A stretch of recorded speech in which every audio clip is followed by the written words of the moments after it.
여러분 안녕하세요. 오늘 여러분과 음악 수업을 하게 된 천안불당고등학교 교사 박신향입니다. 오늘은요 여러분이랑 종묘제례학에 대해서 한번 알아보도록 합니다. 오늘 수업에 있어서 포인트를 조금 짚고 넘어가자면 첫 번째 종묘제례학의 가치, 두 번째 종묘제례학의 특징에 대해서 알아볼 거예요. 선생님이 종묘제례학이라고 하니까 조금 여러분 겁나지 않나요? 너무 어려울 것 같고 막 재미없을 것 같고 지루할 것 같고 그런데 선생님은 국악을 수업을 할 때 제일 먼저 이 종묘제례학 수업을 하게 됩니다. 여러분들이 조금은 힘들 수도 있지만 그래도 수업할 만한 그만큼의 가치를 지닌 우리나라 음악입니다. 그래서 선생님이 영상을 먼저 하나 보고 시작을 하려고 하는데요. 그 영상을 볼 때 감상 포인트 두 가지만 알려주도록 할게요. 첫 번째, 시작할 때 그리고 끝날 때 하는 말이 있어요. 이 사람들이 도대체 뭐라고 하는지 한번 잘 들어보시고, 그리고 영상 안에서 이제 흘러가는 자막 같은 것들이 있는데요. 이 영상 안에 나오는 글을 읽어보시면 대충은 그래도 이 종묘제례학이 어떤 거다라는 것을 알고 수업을 시작할 수 있을 것 같으니까 잘 유심히 보시기 바랍니다.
네, 여러분 잘 들어보셨나요? 어떠셨어요? 선생님은 지겹다라는 표현을 하기보다는 장엄하고 웅장한 우리나라 음악이라고 표현을 하고 싶습니다. 자, 그러면 선생님 종묘제례학이 도대체 뭐예요? 라고 궁금하실 것 같아요. 그래서 선생님이 이렇게 가지고 왔습니다. 종묘제례학이다. 자, 종묘라는 곳은요, 서울에 이제 있는 곳인데, 조선시대 왕과 왕비의 신의를 모셔놓고 이제 제사를 하는 그런 곳이에요. 거기서 제사를 할 때 쓰이는 우리나라의 음악, 노래, 무용을 통틀어서 말하는 것이 종묘제례악입니다. 자, 그러면 선생님, 종묘제례악은 아까 큰 가치가 있다고 하셨는데 어떤 큰 가치가 있을까요? 라고 궁금하실 것 같아요. 제일 첫 번째로는요, 우리나라 국가무형문화재 제1호로 지정되어 있습니다. 선생님, 무형문화재 또 다른 게 또 있나요? 라고 할 수도 있는데, 여러분 유형문화재가 또 따로 있어요. 그거는 뭐 불국사라든지 석굴암 또는 뭐 경복궁 이런 것처럼 형태가 있는 것들을 이제 그냥 문화재로 지정을 하는데, 무형문화재는 이제 한자 다들 아시죠? 없을 무자를 써서 형태가 없는 것들, 예를 들어서 뭐 판소리라든지 지금처럼 이제 음악이라든지 아니면 뭐 기술 같은 것들을 이제 국가에서 보호해야 될 것들을 모아놓은 것을 국가 무형문화재로 이제 지정을 하게 되었고요. 그 중에 우리나라의 종묘제례악이 제1호로 지정이 되어 있습니다. 그만큼 보호하고 우리가 보존해야 되는 그 가치가 크다는 말이겠죠. 자, 그러면 우리나라에서만 그만큼 유명하고 지킬 가치가 있는가? 그게 아니라 유네스코에서도요, 인류의 무형문화유산으로 이제 2001년도에 지정이 되었습니다.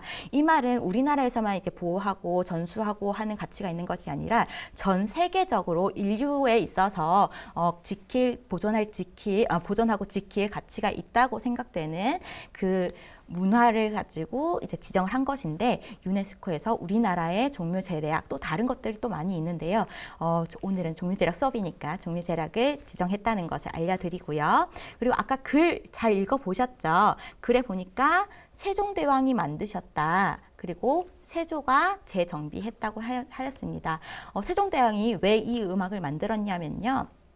세종대왕 이전까지는 이제 제사를 지낼 때 중국의 음악을 사용을 했어요. 그래서 이 세종대왕이 되게 궁금했던 거죠. 왜 우리나라 사람들은 살아있을 때는 향악, 그러니까 우리나라의 음악을 잘 듣고 즐기고 하는데 왜 죽어서는 중국의 음악을 들어야 되지? 라는 그런 의구심을 갖게 된 거죠. 그래서 우리나라의 음악을 새로 만들어서, 신악이라고 하죠. 새로 만들어서 이것을 제례악에 쓰면 어떨까라고 이제 했는데, 이제 대신들이 그때는 반대를 한 거였어요. 아닙니다. 중국의 음악이 훌륭하니까 중국의 음악을 쓰는 것이 좋겠습니다. 라고 했는데, 이제 세종이 죽고 나서 세조가 아버지의 뜻을 받들어서 조금 더 다듬고, 곡을 다듬고, 그 글을, 가사를 조금 더 재정비해서 제례악으로 딱 명칭을 하면서 이제부터는 종묘제례악에서는 이 음악을 쓰세요. 종묘제례 때는 이 음악을 쓰세요 해서 지정한 것이 세조입니다. 자, 그리고 나서 어떤 가치가 있느냐. 악, 그 다음에 가, 무, 음악과 노래와 춤이 조화를 이루고 있는 장엄하고 웅장한 의식음악이라는 것입니다. 자, 그러면 악가무가 조화되어 있다고 하는데요. 자, 왼쪽 그림을 보시면 앞에서 마이크에 대고 노래를 하고 계시는 분들이 계시죠. 그렇죠. 네, 이 사람들이 이제 노래를 하시는 분들이고, 나중에 어떻게 부르는지도 한번 알려드리도록 할게요. 그 뒤에 악기를 연주를 하고 계시는 분들도 계시고요. 그 옆에 오른쪽 사진을 보니까 뭔가 손에 무언가를 들고 춤을 추고 있는 사람들이 있어요. 이렇게 악과 노래와 춤이 같이 함께 조화되어 있는 것이 종묘제례악이다라는 것을 확인할 수가 있습니다. 그러면 하나씩 뜯어보면서 우리가 알아보도록 할게요. 첫 번째, 음악을 연주하는 사람들이 있는데요. 음악을 연주할 때는 두 군데로 나눠서 연주를 하게 되어 있어요. 자, 선생님이 지금 표시해 놓은 곳을 대돌이라고 하는데, 대돌 위에서 연주하는 사람들이 있어요. 이 사람들을 무엇이라고 얘기하냐면 등가라고 합니다. 이 사람들은 등가. 그리고 대돌 아래에서도 연주하는 사람들이 있겠죠. 이 아래에서 연주하는 사람 뭐라고 하냐면 헌가라고 합니다.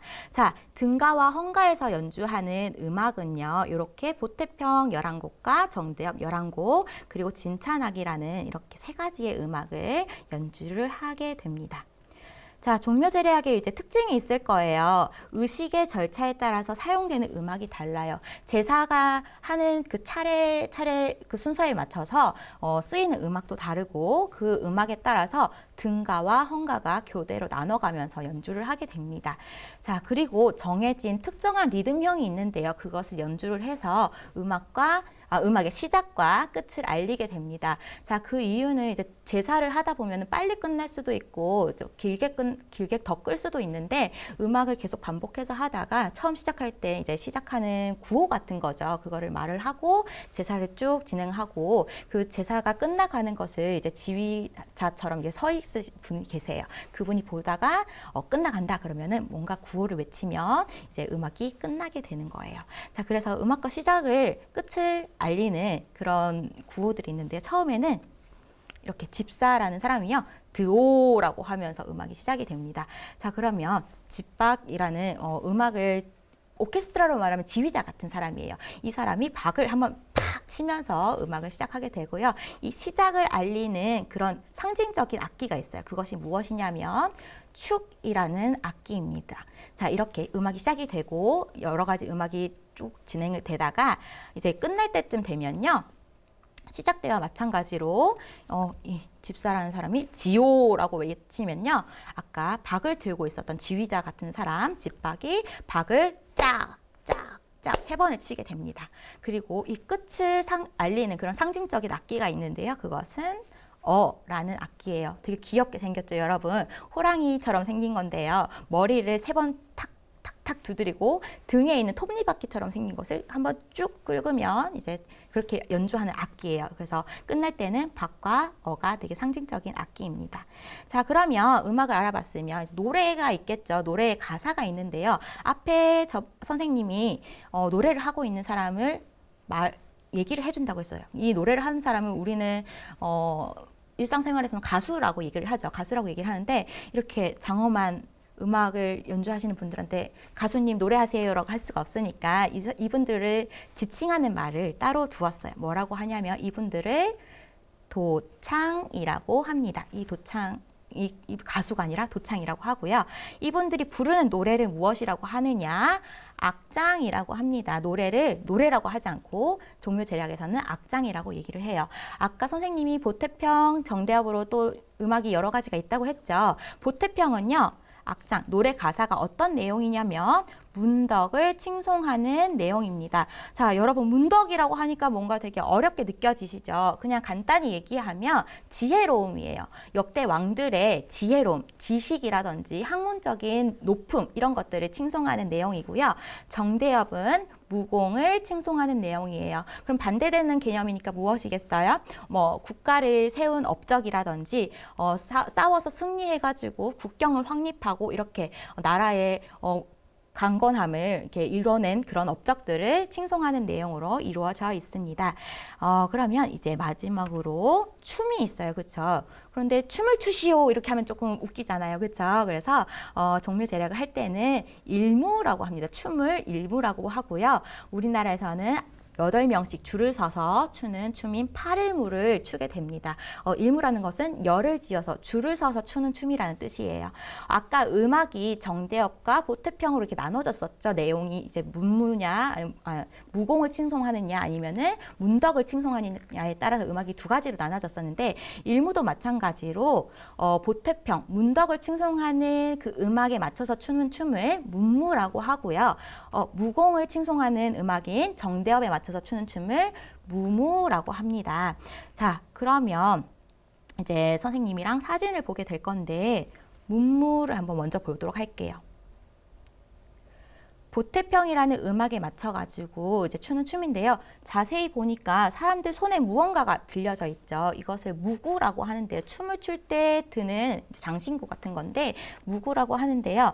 문무를 출 때는 왼손에는 약을 들고요. 오른손에는 적을 듭니다. 옆에 선생님이 사진을 뒀죠. 적은 되게 용의 머리처럼 생겨서 꿩의 깃털에 달려있는 이런 것을 들고 추고요. 약은 구멍이 3개 뚫린 단소 같은 악기예요. 이렇게 양손에 들고 춤을 추게 됩니다.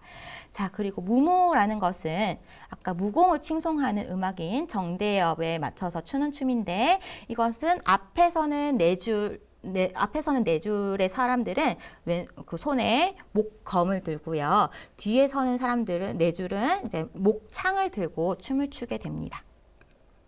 이 정대협과 보태평에 맞춰서 추는 춤 그리고 악기를 연주하는 사람들을 그려놓은 그림이 있다고 해요. 그런데 이것을 선생님이 한 1분짜리 영상으로 가지고 왔거든요. 같이 한번 감상을 해보도록 합시다.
네, 여러분 잘 보셨나요? 지금 이 영상에 나온 그림은요. 종묘 친제 규제 도설 병풍이라는 것인데 이게 총 8폭으로 되어 있는 병풍이에요. 그 중에 제7폭 오향 친제 반차도에 나오는 종묘 제략을 거행하고 있는, 종묘 제례를 거행하고 있는 모습을 영상으로 만든 건데요. 이제부터는 선생님이랑 이 그림을 통해서 이때까지 배운 내용을 함께 확인을 해보도록 하겠습니다. 지금 선생님이 네모칸으로 쳐져 있는 이 부분을 이제 기억이 나실까요?